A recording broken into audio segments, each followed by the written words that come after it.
Welcome to the sports segment of Nightly News. I'm Calvin Chapman. The headlines: sports are to be upgraded before July. Stephen Jacobs and Shimron Hetimaya recalled to Guyana 30-man squad. Several sports associations received checks from Sports Commission. Stay tuned.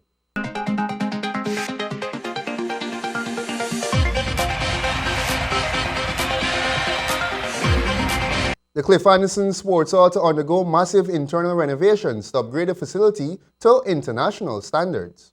National Sports Commission Director Christopher Jones and President of the Guyana Amateur Basketball Association, GABA, Nigel Lyons, conducted an assessment visit of the sports hall on Thursday to ascertain what must obtain before July of this year, when the Caribbean Basketball Championship is scheduled to run off in Guyana.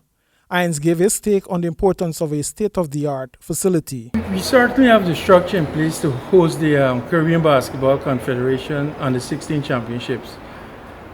It's scheduled to be held in July in Guyana, and this is the main facility. We have major upgrades that need to be done.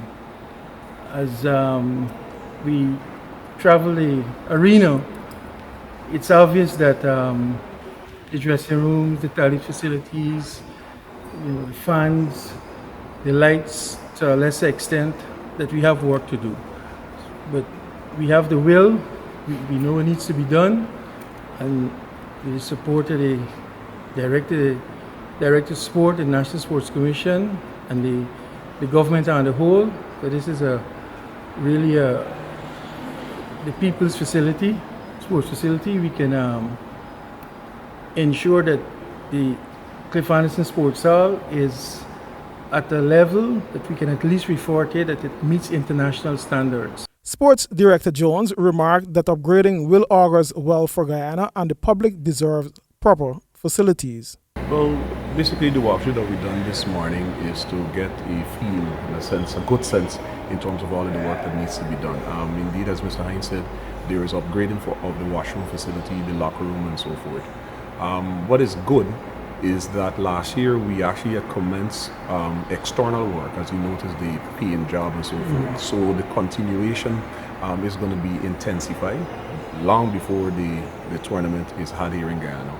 Of course, the significance of the tournament cannot be underscored. And of course, as mentioned by Mr. Hines again, this is a collaborative effort between the football fraternity, the government of Guyana, and of course the National Sports Commission will be playing a major role in it. We see a collaborative effort being had with corporate Guyana in lending support to ensure the accommodation, transportation, meals and so forth for the teams that are coming in Guyana, because essentially in July, because of this tournament, Guyana will be on show. The hosting of the CBC by Guyana definitely speaks to destiny. It's a major, one responsibility to host the championships. It's a fantastic opportunity for the development of basketball. It gives Guyana the recognition in the Caribbean as one of the countries that are territories that are willing to step forward to host the Caribbean Championships. Nigel Lyons.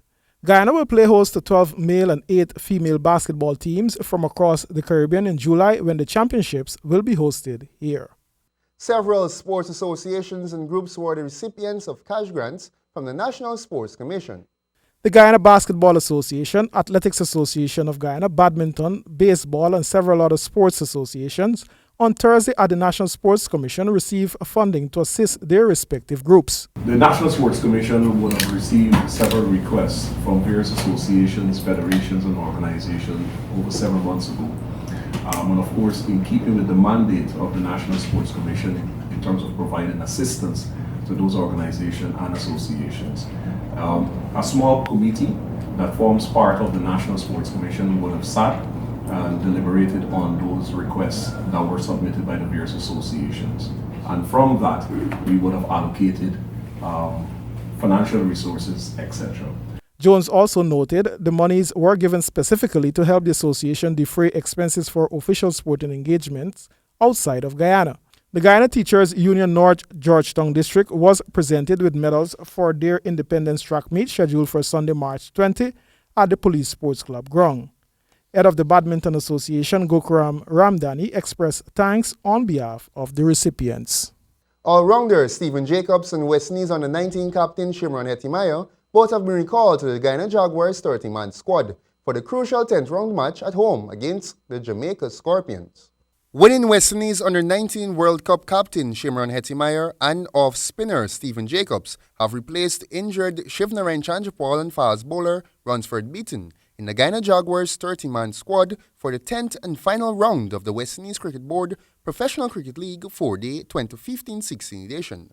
The final round will commence on Friday, 18th of March 2016, and Jaguars will take on Jamaica Scorpions at the Guyana National Stadium.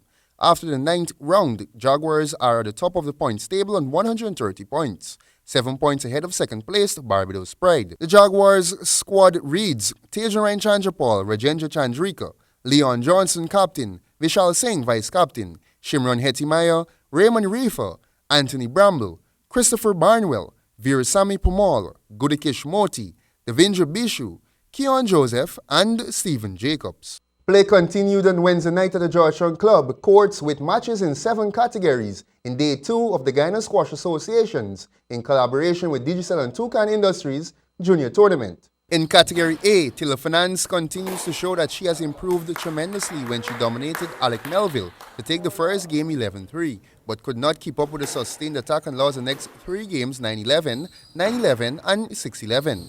Top-seeded Benjamin McDeesey easily disposed of Shamari Wilshire in straight games, while Larissa Wilshire dropped the second game against Alex Cheeks before winning 11-2, 9-11, 11-6, and 11-6. In Category C, which is expected to be highly competitive, Michael Alfonso triumphed over Dominic Collins in 4 games. And in the match of the night, Ethan Jonas finally overcame the spirited challenge of Demetrius Diabru in 5 hard-fought games. Demetrius won the first game 12-10, but Ethan bounced back to win the next 2 games 15-11, 11-9. And at 10-9 match ball in the 4th, it seemed all over for Demetrius, but he won the next 3 points to take the match into a 5th and final game.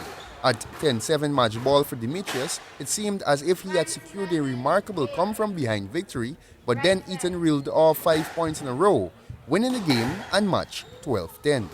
Matches continue daily at the Georgetown Club Courts at 6 p.m. And that's all for now. Your weather forecast is up next.